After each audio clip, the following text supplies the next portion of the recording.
Mesdames, Messieurs, bonjour. Je vous souhaite la bienvenue en tant que recteur de l'Université libre de Bruxelles pour ce contact de presse d'un jour tout à fait exceptionnel qui, je pense, va compter dans les mémoires de toute la communauté scientifique de l'ULB. Je voudrais aussi, avant de céder la parole au héros du jour, François Englert, remercier le Premier ministre, Elio Di Rupo, le ministre-président de la région bruxelloise, le ministre de la Recherche à la fois pour la région wallonne et pour la communauté française en ce qui concerne la recherche fondamentale, le ministre Nollet, donc, le ministre Coudrard pour la recherche scientifique fédérale et la ministre Frémaux pour la recherche en région bruxelloise. Avec tant de ministres pour soutenir la recherche, on est déjà moins étonné d'avoir ce 6e prix Nobel pour la Belgique, 4e prix Nobel pour l'Université libre de Bruxelles et premier prix Nobel de physique en la personne de François Englert. Et je pense que ce prix Nobel insiste tout particulièrement, jette un coup de projecteur sur la qualité de notre recherche en Fédération Wallonie-Bruxelles, en Belgique et à l'Université libre de Bruxelles tout particulièrement. On le voit aussi dans les résultats que nous obtenons, notamment pour le petit Nobel belge, les prix Francky, où quand même l'ULB a obtenu 7 prix sur les 20 dernières années. Mais je pense que ce qui est important aujourd'hui, c'est d'entendre ce qu'a à nous dire François Englert, que vous puissiez lui poser des questions. Mais avant de lui céder la parole, je voudrais évoquer très brièvement la mémoire d'un autre professeur de l'Université libre de Bruxelles, Robert Brout, qui a mené toute cette aventure avec son ami d'enfance, presque, en tout cas son copain de toujours, celui qui est revenu des États-Unis avec lui, puisque Robert Brout était professeur à Cornell. Et François Englert et Robert Brout ont mené cette aventure, je dirais, pratiquement main dans la main. Et j'ose croire qu'il y a un petit peu de ce prix Nobel qui est aussi décerné à un autre professeur de l'Université libre de Bruxelles en la personne de Robert Brout. Donc je suis certain que François Englert ne m'en voudra pas d'évoquer la mémoire d'un autre professeur aussi au moment où il reçoit la plus haute distinction scientifique pour une découverte extraordinaire dont vous avez tous entendu parler. Voilà, je cède maintenant la parole avec un énorme plaisir à François Englert et je voudrais lui dire que toute la communauté scientifique de l'Université de Bruxelles est très fière pour lui. Je suis, à titre personnel, extrêmement heureux, non seulement pour la recherche, mais je voudrais vous le dire aussi pour la personne, parce que derrière les recherches, il y a des chercheurs. C'est peut-être la chose la plus importante et parmi les chercheurs, franchement, un Nobel de sympathie est aussi mérité pour François Englert. Bravo.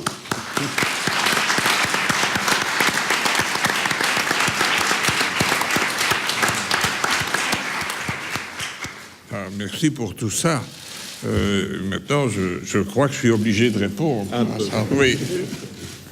Alors, la première chose que je voudrais vous dire, c'est que bien sûr, je suis heureux d'avoir reçu ce prix, ça va sans dire. Mais c'est vrai aussi qu'il se glisse tout de même là-dedans un certain regret, parce que le regret, c'est que mon collaborateur et ami de toute sa vie, Robert Brout, n'est pas ici pour partager avec moi ce prix pour un travail que nous avons fait ensemble et qui a commencé aux États-Unis et qui s'est terminé effectivement en Belgique. Alors, puisque j'évoque ça, je voudrais aussi remercier tous ceux qui m'ont aidé dans ça. Et je dois dire en premier lieu les services qui m'ont accueilli à cette université. Je pense notamment à M. Paul Glansdorf, qui est décédé, qui m'a accueilli dans son service avec une gentillesse, une humanité, qui est vraiment quelque chose qui m'a fondamentalement aidé. Et par la suite, le service de physique théorique que Brut et moi avons ensemble dirigé était un service où tous les gens étaient liés par l'amitié autant que par la recherche. Ça, c'est une chose. Et je voudrais remercier évidemment l'ULB qui était là à ce moment-là. Et bien que de temps en temps, j'étais peut-être pas je ne sais pas comment je dirais, je n'étais peut-être pas tout à fait dans les normes auxquelles on s'attend. Ils m'ont supporté avec une gentillesse que j'ai fort appréciée. Et donc, grand merci à l'ULB pour tout ça. Et je voudrais aussi remercier les autres universités qui m'ont aidé beaucoup, qui nous ont vraiment aidé, Brut et moi-même.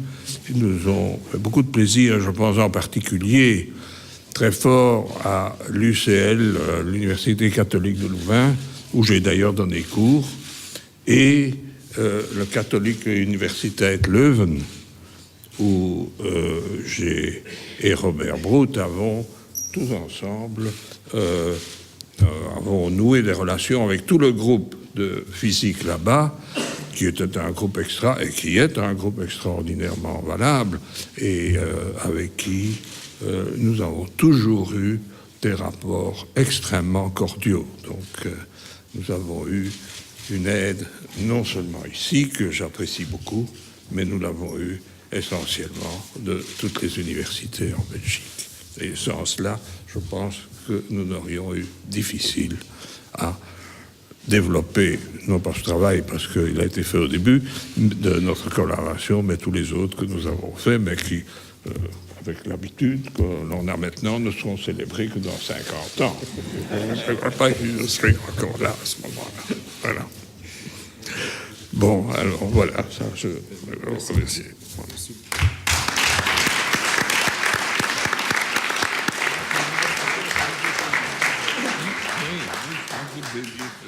Monsieur le Premier ministre.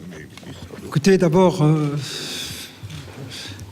merci de me donner avec toute l'assistance cette opportunité exceptionnelle et ce moment historique. Alors, je voudrais juste dire 3 éléments. D'abord, m'associer aux félicitations au professeur Engler et à Brut, son compagnon, parce que ce qui m'a toujours ébloui, une fois que je me suis intéressé tant soit peu à ces travaux, c'est le caractère brillant de l'intelligence humaine, de leur intelligence.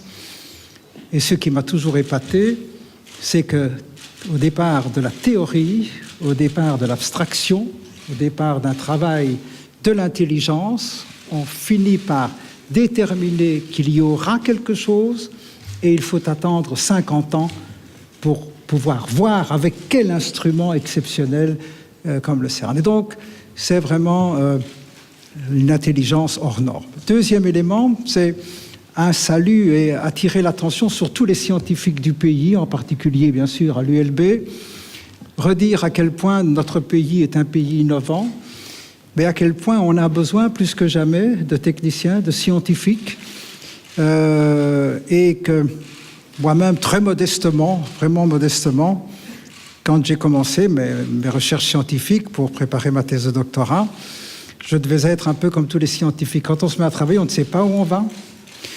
On peut avoir du succès, on peut échouer, mais au fond de notre tête, il y a toujours une petite place.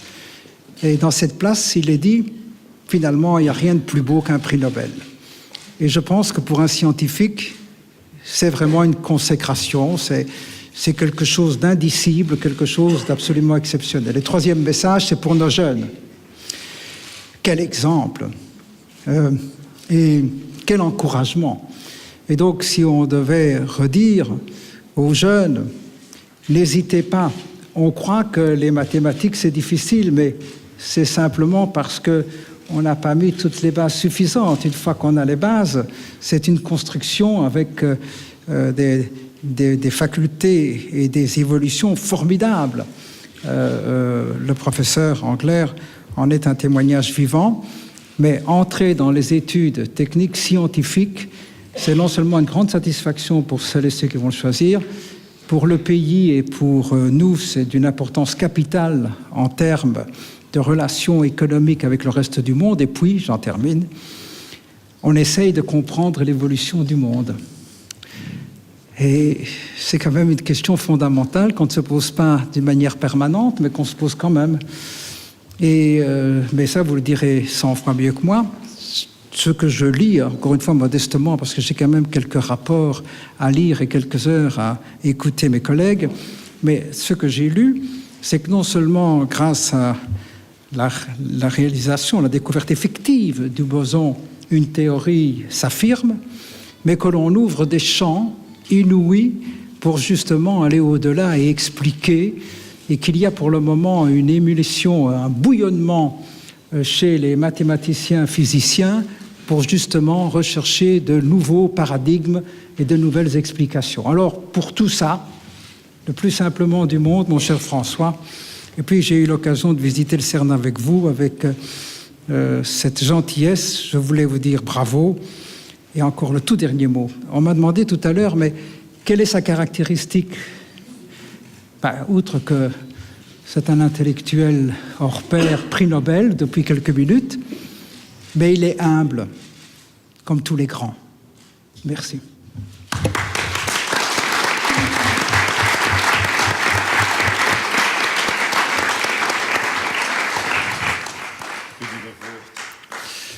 Bien, Monsieur le Premier ministre, je fais partie de ceux qui ont eu de vraies difficultés avec les sciences durant leur jeunesse. C'est pour ça que je me suis tourné, non pas vers la politique, mais vers le droit. Mais il y a quelques instants, le président du conseil d'administration de l'ULB, Alain Delchamps, m'a expliqué quelques principes liés au boson, parce que je dois, à la vérité, dire que c'était pour moi, et ça reste encore un concept bien abstrait. Ceci dit, un de mes collaborateurs me disait, au moment où je quittais le cabinet, tu pourras dire, puisque tu es un ancien de la maison, les sciences continuent à vaincre les ténèbres. Et je pense que c'est de ça qu'il s'agit, c'est de la connaissance, c'est d'un travail inlassable, l'œuvre d'une vie, et comme l'a dit le Premier ministre, finalement, cette capacité d'abstraction de l'esprit humain qui est assez extraordinaire. Je pense que finalement, pour moi, l'esprit humain est l'alpha et l'oméga. Et donc, à cet égard, je trouve qu'il y a encore tant de choses à découvrir, on le sait. Et donc, inciter, moi c'est trop tard, mais inciter les jeunes à se tourner vers les sciences, à se tourner vers ces disciplines-là, je pense que c'est fondamental parce que nous avons besoin, ces facteurs de progrès, ces facteurs de richesse, ces facteurs de développement. Et donc, pour tout cela, merci au professeur Engler. Et je voudrais simplement leur terminer par un petit cocorico, simplement pour dire que pour l'ULB, évidemment, c'est un grand jour, mais au-delà de ça, je pense que c'est pour nos universités, pour la Belgique, de pouvoir démontrer que dans un aussi petit pays, avec autant de ministres, il y a moyen d'avoir un enseignement supérieur de grande qualité. Grand merci.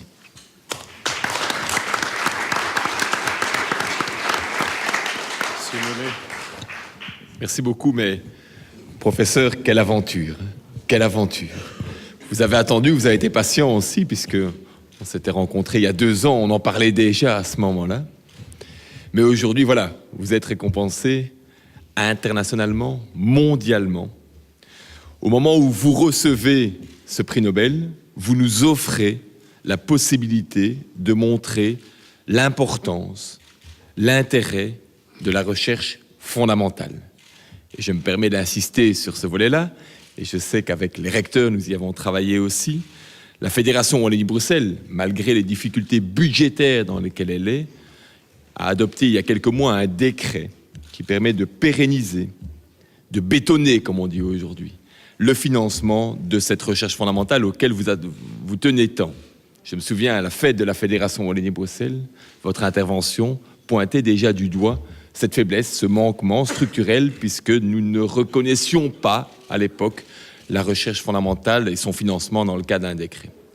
Aujourd'hui, c'est fait, Et aujourd'hui, vous rayonnez, hein, on le voit bien aussi à l'extérieur, ce prix Nobel peut rayonner sur tous les chercheurs. Et c'est ça qui me semble important. Vous avez immédiatement ouvert vos bras à votre collègue qui a effectué la recherche avec vous initialement. Mais aujourd'hui aussi toutes ces équipes de jeunes chercheurs qui, à votre suite, se sont engagés au CERN ou ailleurs. On a eu l'occasion de les voir en allant sur place, avec l'un ou l'autre ici qui sont dans l'Assemblée. Mais aussi ces jeunes chercheurs qui sont dans leur laboratoire, ou qui vous attendent tout à l'heure probablement ici à l'ULB, qui sont dans d'autres de nos universités et auxquels je voudrais pouvoir m'adresser aujourd'hui aussi. Alors certes, ils n'auront pas tous, au bout du parcours, un prix Nobel, comme on peut y rêver, mais ils auront tous réalisé ce qui compte pour eux, à savoir faire avancer la science.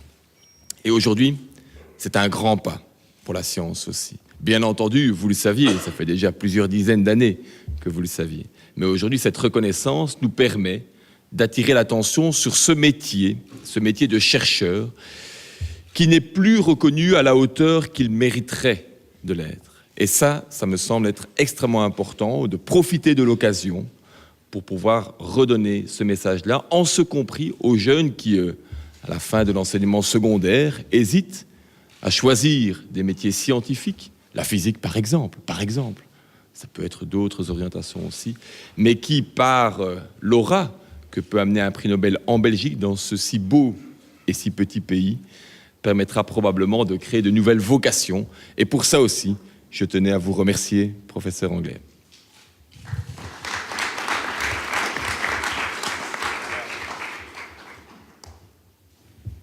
Une bien petite particule pour un immense honneur pour notre pays. Merci professeur, c'est extraordinaire, c'est une image positive pour notre pays et c'est un message d'encouragement à tous les jeunes qui hésitent encore à se lancer vers les filières scientifiques.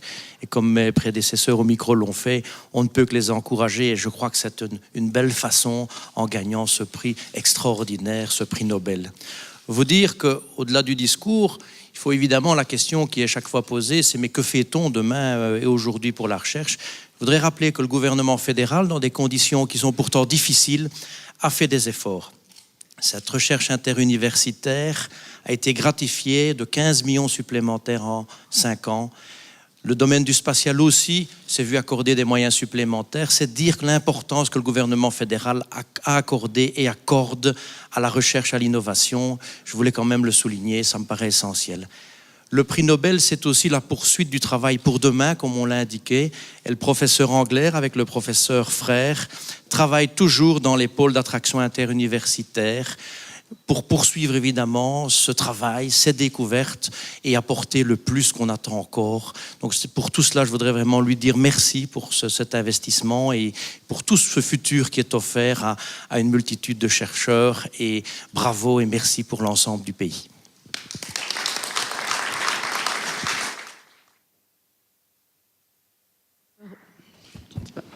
Professeur Englert, je n'ose imaginer votre bonheur et j'espère votre fierté légitime en ce jour qui consacre le caractère prodigieux de vos travaux et la reconnaissance historique de votre père dans l'apport que vous avez eu à cette science. Permettez-moi de vous féliciter et aussi vous dire que nous sommes nombreux, je pense, à partager ce sentiment aujourd'hui. Alors j'ai envie de parler que de vous. C'est une joie immense d'apprendre que le prix Nobel de physique, celui qui a été décerné à des personnalités comme Pierre et Marie Curie, Albert Einstein, Pierre-Gilles de Gennes, soit décerné en scientifique belge. Bruxellois, oserais-je dire, mais vous avez eu l'élégance suprême de mettre en avant les collaborations interuniversitaires et je l'apprécie énormément. La découverte du boson nous renvoie à l'origine même de la matière et de la vie.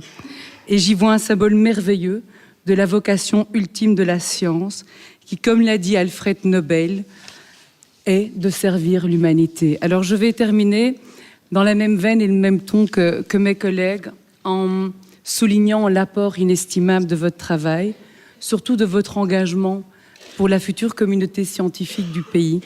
Il va de soi que le rayonnement d'un prix comme celui qui vous est décerné aujourd'hui est notre meilleur allié pour sensibiliser les jeunes à l'intérêt des matières scientifiques, mais surtout pour susciter l'émergence des nouvelles vocations.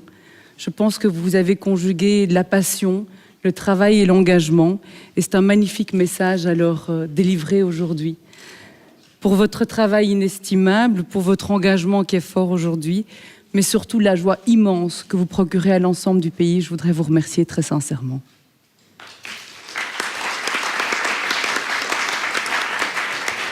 Voilà, je pense que devant tant de caméras et de journalisme, l'engagement du monde politique en faveur de la recherche fondamentale et de son financement a été clairement entendu, et j'en remercie toutes les personnalités qui, à tour de rôle, ont insisté sur le rôle de la recherche et tout particulièrement de la recherche fondamentale. Je pense que maintenant, quelques questions devraient être adressées à notre prix Nobel de physique, François Englert. Oui. Merci, monsieur le recteur. Philippe Suberski, agence France Presse, AFP à Bruxelles. Monsieur le professeur, avez-vous un espoir que ce prix Nobel que vous recevez aujourd'hui va changer quelque chose? Quel est cet espoir? Et deuxièmement, j'aimerais vous demander quels sont vos sentiments vis-à-vis de Peter Higgs. Avez-vous un peu de jalousie qu'on ait retenu son nom plutôt que le vôtre? Ou on m'a dit que vous l'aviez rencontré pour la première fois seulement l'an dernier. Expliquez-nous un petit peu comment deux grands scientifiques comme vous interagissent, se rencontrent, discutent.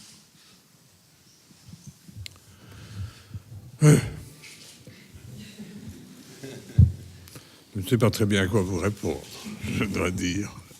Oui, en ce qui concerne Peter Higgs, je crois que je voudrais lui transmettre, je l'ai d'ailleurs fait, toutes mes félicitations, parce qu'il a fait un travail de premier plan quant aux problèmes de nom.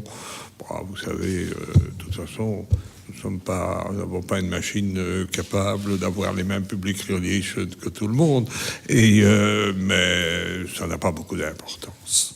Et il a fait un travail excellent, et il a fait que j'apprécie beaucoup. Et quant à la collaboration que vous évoquez, avec Higgs, nous nous sommes rencontrés effectivement, comme vous l'avez dit, la première fois à la séance du 4 juillet au CERN. Nous n'avons pas eu réellement de collaboration, ça, non, puisque nous sommes connus alors que nos options de travail avaient complètement divergé, mais j'ai eu beaucoup de collaborations dans ma vie avec, en particulier Robert Brout, mais aussi avec beaucoup d'autres gens. Je ne sais pas si vous aviez encore demandé quelque chose, mais bon, voilà.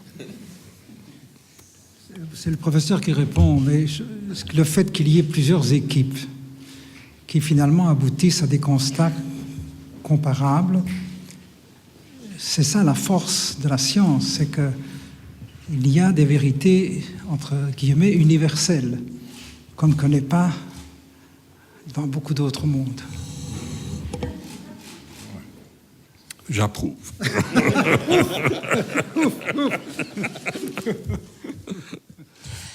Lucie Dendoven de la RTBF France Englert, il y a 50 ans, vous avez imaginé le boson, vous l'avez pressenti. Est-ce qu'il y a 50 ans, vous imaginez une journée comme celle-ci? J'avais imaginé quoi? Le boson, vous avez conçu, vous avez eu la perception de ce boson. Écoutez, quand on a fait le travail qui est honoré aujourd'hui par le prix Nobel, nous étions surtout intéressés par le travail que nous faisions et pas tellement par ce qu'on pouvait faire. Nous avions l'impression que ce que nous avions fait était quelque chose d'important et que ce serait utilisé dans la suite de la recherche en physique, ce qui a été le cas, puisque ça a été, sans entrer dans le détail, la base de la structure de ce qu'on appelle le modèle standard, qui est en résumé l'ensemble de nos connaissances actuelles, essentiellement l'ensemble, à quelques exceptions près, du monde des particules élémentaires. Et nous avions l'impression que ce qu'on avait fait était important, et donc nous l'avons fêté d'ailleurs à cette époque-là, avec mon ami Brout. Je me rappelle encore que nous étions dans un petit café là-bas, près des étangs d'Ixelles, où nous avions célébré tout ce qui allait se faire là-dessus. Et bon, enfin, mais c'était pas dans notre idée que nous avions fait ce travail pour un jour avoir le prix Nobel. Ça, c'est autre chose. C'est pas dans cet esprit-là qu'on travaille. Évidemment, aujourd'hui, vous n'êtes plus avec Robert Brout. C'est difficile pour vous d'accepter qu'il ne soit pas à vos côtés pour fêter ce Nobel? Ben oui, bien sûr, je l'ai dit. C'était non seulement une collaboration qui a été de très longue durée, mais c'était une amitié.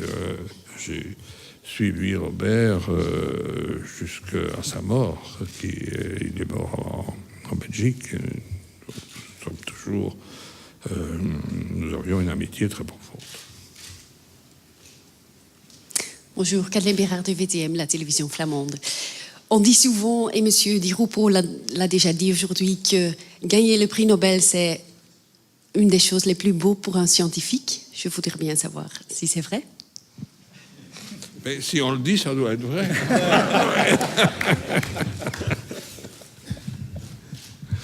Oui. Je ne peux rien dire d'autre. Hein. Oui, non. Je veux dire, c'est clair que c'est un pays qui a évidemment, il est prestigieux, mais évidemment, il y a des raisons à ça. Et visiblement, en général, même en physique, je ne connais pas d'exception, toujours donné avec énormément visiblement de corrections et de choses. Il suffit de voir les noms au début du siècle des gens qui ont reçu le prix Nobel de physique. Il y avait Einstein, il y avait Dirac, il y avait tout. Donc ça a toujours été un prix qui a vécu non seulement sur la somme d'argent qu'il donne, parce que maintenant, ça c'est une chose où il y a des tas de prix maintenant où on reçoit beaucoup plus, mais qui n'ont pas du tout le même retentissement parce que ce n'est pas fait avec le même sérieux et avec la même crédibilité. Pieter van Doorn, journal De Standaard. Deux questions. D'abord, comment allez-vous dépenser l'argent? Et deuxièmement, votre boson, le dernier boson du modèle standard est dans la poche. Et maintenant, qu'est-ce qu'on va faire après? Ça, c'est deux questions difficiles, hein? Parce que ce que je vais faire avec l'argent, je sais bien que c'est pas à vous que je vais le donner. Ça, oui. Mais à part ça, j'ai pas encore réfléchi à la question. Peut-être je vous dirai quand j'aurai trouvé. Mais bon. Alors l'autre question, c'était qu'est-ce qu'on fait maintenant? Mais écoutez, il y a énormément de problèmes qui ne sont pas résolus. C'est vrai que ça marque un progrès pour des tas de raisons que je pense que je ne vais pas développer ici. Ça marque un progrès important dans notre connaissance du monde, dans notre connaissance des particules élémentaires, aussi dans les connaissances que l'on peut acquérir grâce à cela au niveau de la cosmologie, et peut-être un jour dans le problème de la compréhension scientifique de l'origine de l'univers. Mais tout ça sont des problèmes qui ne sont pas vraiment résolus à l'heure actuelle, même s'il y a de temps en temps des idées qui sont intéressantes. Je suis un peu confus, mais je dois aller au Parlement. Quel enfer.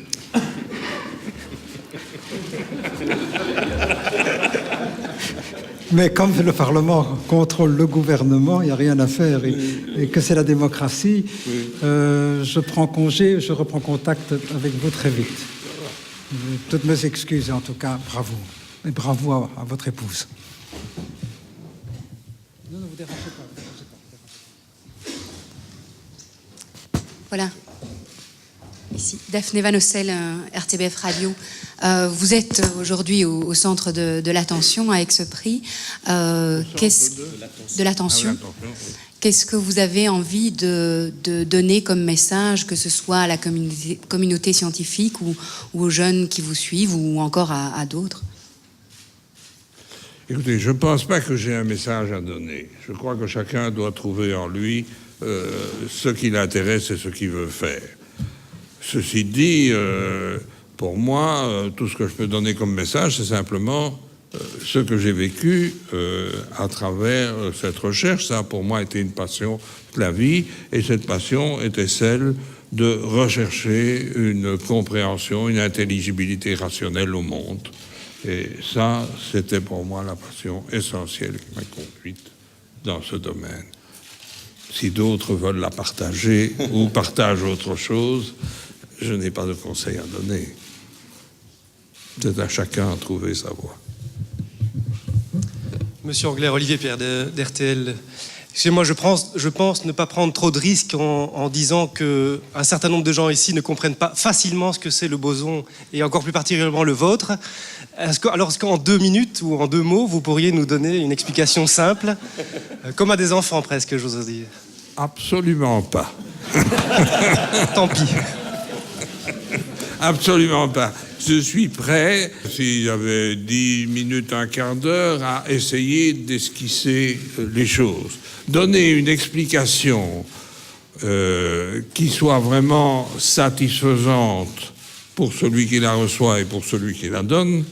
Il faut tout de même se rendre compte que la compréhension de ces choses prend des années d'études au départ, et que demander qu'on résume des années d'études qui sont nécessaires à la compréhension de la mécanique quantique, de la relativité, de toutes ces choses qui entrent dans ce genre de considération, ça c'est une gageure, on peut le faire, mais c'est un leurre, parce que nous n'allons jamais de cette manière-là transmettre au public vraiment ce que nous faisons. Ça, par contre, je crois qu'il est possible, en un temps relativement court, au moins de faire apparaître ce qu'est la recherche scientifique dans la recherche de ce genre de choses et qu'est-ce que ça signifie. Mais enfin, c'est peut-être pas l'endroit pour le faire. Oui. Bonjour, vous m'attendez? Barbara Oui. de Bucher du quotidien de Morgen. Mes félicitations. J'ai 2 questions pour vous. Y a-t-il une découverte que vous attendez avec impatience dans votre terrain? Et deuxièmement, vous avez convaincu M.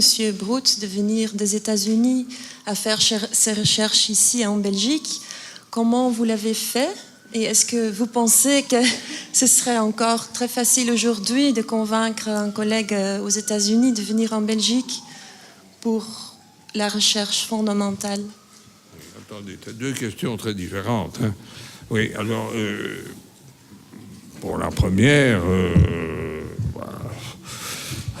je ne sais pas. Quelle recherche et tout ça. Je n'ai pas de réponse. Et pour la seconde, je ne crois pas que c'est un problème d'aujourd'hui ou demain. Nous avons travaillé, je suis venu, nous nous rendons compte que nous nous comprenions très bien, que nous pouvions travailler ensemble. Moi, je n'avais pas d'autre solution, ni d'autre envie à cette époque que de rentrer en Belgique après les années que j'avais. J'ai fort apprécié le fonctionnement des universités américaines, peut-être pas suffisamment la vie autour pour vouloir y rester. J'avais mes cercles ici, et donc je voulais revenir. Nous avions travaillé ensemble, nous avions une très forte amitié, et je crois que c'est la raison pour laquelle il est venu. Je ne pense pas que ça a à voir avec la période ou quoi. Ce sont des problèmes qui sont des problèmes de relations individuelles et peut-être de manière d'envisager la place que l'on a dans la société où l'on vit. Christian Quetemeris de la télévision suédoise. D'abord, nos félicitations. Merci. Ensuite, une petite question de l'ordre plutôt du psychique que de la physique. Ce prix n'était pas tout à fait inattendu. Je m'imagine même pas pour vous. Comment ça se prépare, les heures avant, et comment on reçoit d'apprendre qu'on a reçu ce fameux prix Nobel donc. Vous voulez savoir comment je l'ai reçu? Mais oui, j'étais avec mon épouse et mes enfants et on a essayé d'entendre ce qui se passait. Et alors, ce qui s'est passé, c'est que pour des raisons que je ne connais pas, ils ont retardé. Et donc, j'étais persuadé, comme je n'avais pas de coup de fil, j'étais persuadé que je ne l'avais pas. Alors, on a décidé ensemble que, voilà, on allait tout de même faire une fête. Et comme mes petits-enfants trouvent que je suis le meilleur... que je suis le meilleur en ce qui concerne la préparation des toasts aux bananes, qu'on allait décerner le prix des toasts aux bananes, etc. Et puis alors les choses ont changé. Après c'est venu que, pour des raisons que je n'ai toujours pas comprises, j'ai été prévenu par téléphone, mais nettement plus tard, et tout a été retardé, effectivement. Donc, comme vous le savez, c'est pour ça que tout a débuté trop tard ici aussi. Enfin, voilà. Voilà. Donc, comment je l'ai reçu, c'est comme ça. Oui, Luc Pavels du journal télévisé VRT, chaîne flamande également. Mes félicitations également pour votre prix Nobel, évidemment. Mais il y a indiqué sur votre nom, au-dessus de votre nom, professeur émérite. Mais j'ai appris que vous êtes encore toujours beaucoup occupé dans la science. Qu'est-ce que vous faites en fait pour ce moment-ci? Et est-ce que ce prix vous incite à encore plus travailler? Ah, ça c'est une bonne question. Parce que oui, j'ai toujours travaillé jusqu'à présent dans la mesure où ça a été une passion qui a traversé toute ma vie. Je dois avouer que depuis qu'on parle de ce boson à tort et à travers de tous les côtés, j'ai plus difficile à me concentrer sur mon travail parce que je suis sans arrêt interrompu par d'autres choses. Alors, d'après ce que j'ai pu voir depuis le moment où j'ai le prix, ça n'a pas l'air de se calmer. Alors, je ne peux pas dire si ça va me renforcer mon désir de travailler. Oui, mon désir, oui, mais mes possibilités, il faudra peut-être que vous ne m'aidiez pas. Okay. Mr. Angler, hello. Can I speak English? Yes. Yes. I am Lieven Scheire. I'm a physicist from the Flemish TV, from VRT. Yeah. I would like to welcome you as the new rock star of Belgian physics. I even brought gifts for you.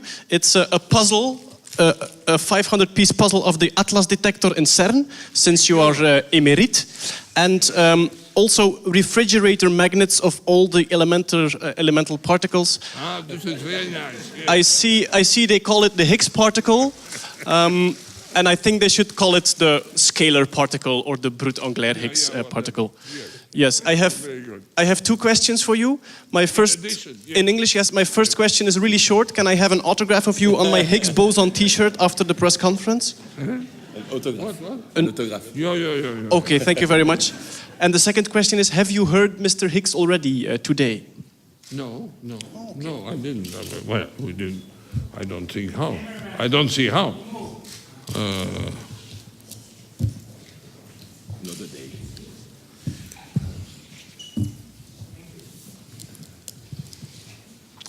Oui, bonjour. Alexandre. Bonjour. Bien, on se connaît là. Oui. Alexandre Weinberg, Radio Campus ULB et RTBF Musique 3. Donc je partage évidemment la joie de tout le monde et j'aimerais bien entendre notre prix Nobel, bon prix Nobel, s'exprimer au sujet de la liberté du chercheur, la liberté académique en recherche fondamentale, en ce jour où nous nous réjouissons des triomphes de la recherche fondamentale, car elle est régulièrement attaquée d'une façon ou d'une autre, les subsides ne suivent pas, des changements de règlements, notamment du FNRS, avaient été envisagés à un moment. Il y a eu une pétition qui a ému le monde académique et le monde de la recherche il y a quelques semaines, quelques mois. Je pense que l'affaire s'est calmée. Mais donc c'est l'occasion d'entendre de la bouche même de notre prix Nobel qu'il s'exprime sur l'importance de la liberté fondamentale des chercheurs en recherche fondamentale, ce que ne perçoit pas toujours le monde politique qui a besoin de réalisations concrètes les plus immédiates possibles. Alors on se doute de la réponse, mais c'est quand même mieux de l'entendre.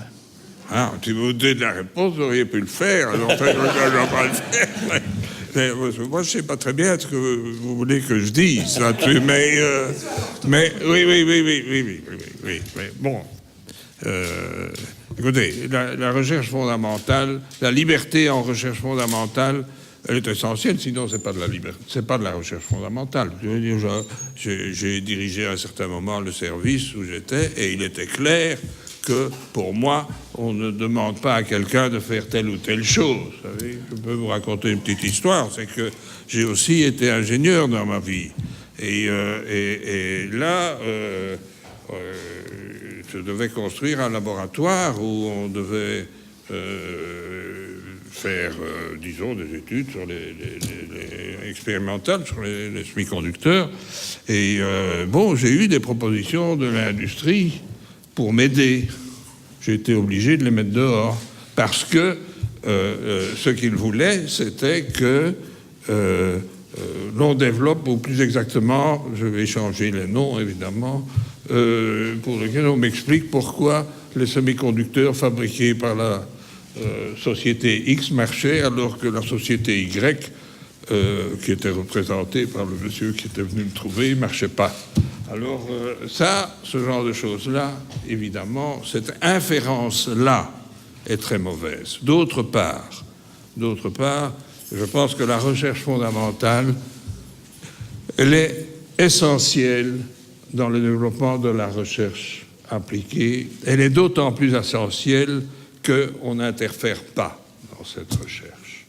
Parce qu'elle est exemplaire, parce qu'elle fait appel totalement à la créativité. Et que si l'on veut essayer de faire un pays qui fonctionne avec de la recherche appliquée uniquement, eh bien cette recherche appliquée, elle va tout simplement foirer. Elle va devenir des copies qu'on utilise et qui deviennent démodées d'un jour à l'autre, et tout simplement parce que la créativité n'y sera pas. Et pour qu'il y ait créativité, il est essentiel qu'il y ait une recherche fondamentale, non seulement pour le fait que cette recherche fondamentale va donner des conséquences expérimentales utilisables, mais aussi parce qu'elle est, comme je l'ai dit, exemplaire dans le sens où elle donne la créativité, elle demande la créativité et son enseignement la répand. Et donc je crois que de ce point de vue, c'est absolument fondamental. Je dirais même plus d'une certaine manière, et là je dépasse peut-être le cadre de l'intérêt pour la recherche publique, et de la recherche, je dirais, appliquée, c'est que la recherche fondamentale est un accès privilégié à la rationalité. Et dans ce sens-là, elle fournit un barrage par rapport à toutes sortes d'idées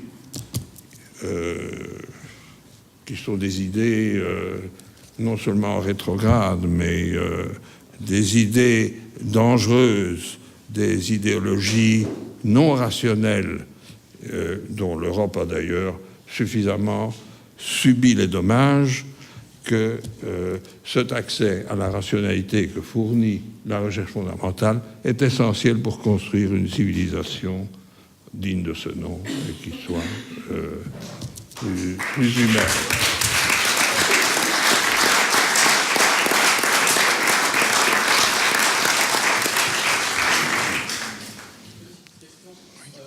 Bonsoir. Il y a 30 ans, en recevant le prix Francky, vous aviez fait un appel à ce qu'on fasse barrage à la fuite des cerveaux.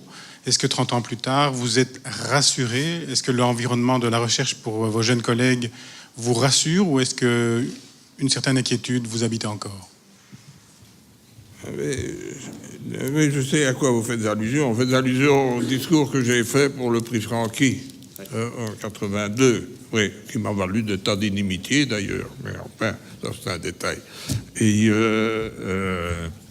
oui, j'y dénonçais le fait que il y avait un manque de sérieux, plutôt un manque de sérieux. À ce moment-là, ce n'était pas tellement la question du financement, c'était la question de la manière dont les nominations se faisaient et qu'il y avait un manque de sérieux dans la recherche de la qualité. Je ne peux pas me prononcer actuellement, je ne pense pas que...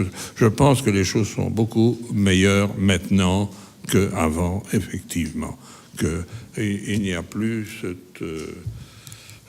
cette espèce de tradition de père en fils qu'il y avait à l'époque d'une certaine manière. C'est pas des pères en fils, hein, mais imaginez, on se comprend. Et que je crois que les choses, de ce point de vue-là, vont mieux. Les problèmes actuels sont différents. Je crois que les problèmes de financement sont beaucoup plus aigus maintenant qu'à l'époque. Rémi Ancreus, Journal de Morgen.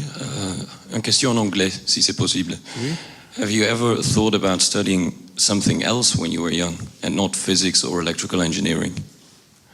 Oh, yeah.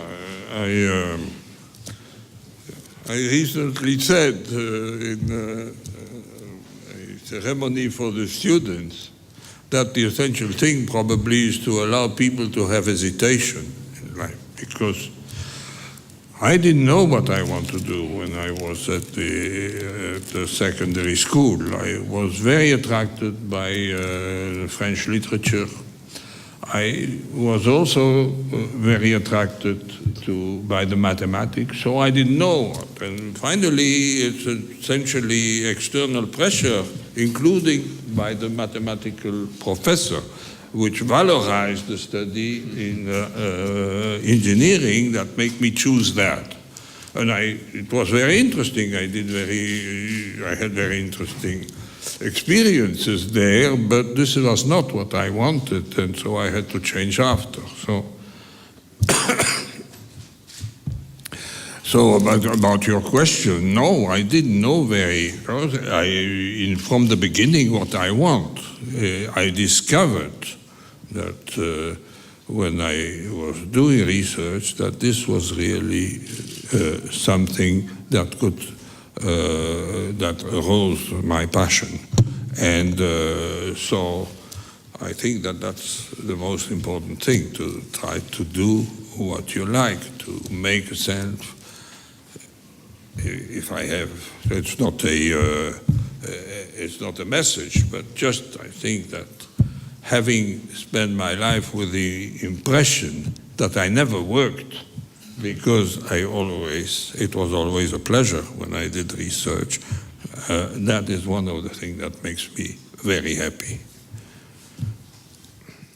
Peter van Doorn, de Standaard. Suivant là-dessus, est-ce que selon vous, pour les étudiants et les scientifiques d'aujourd'hui, c'est plus difficile de gagner un prix Nobel que dans les années 60? J'ai pas beaucoup d'expérience. Le retour d'expérience. Oui, ça, j'ai pas beaucoup d'expérience pour la facilité d'avoir un prix Nobel ou pas, ça je sais pas.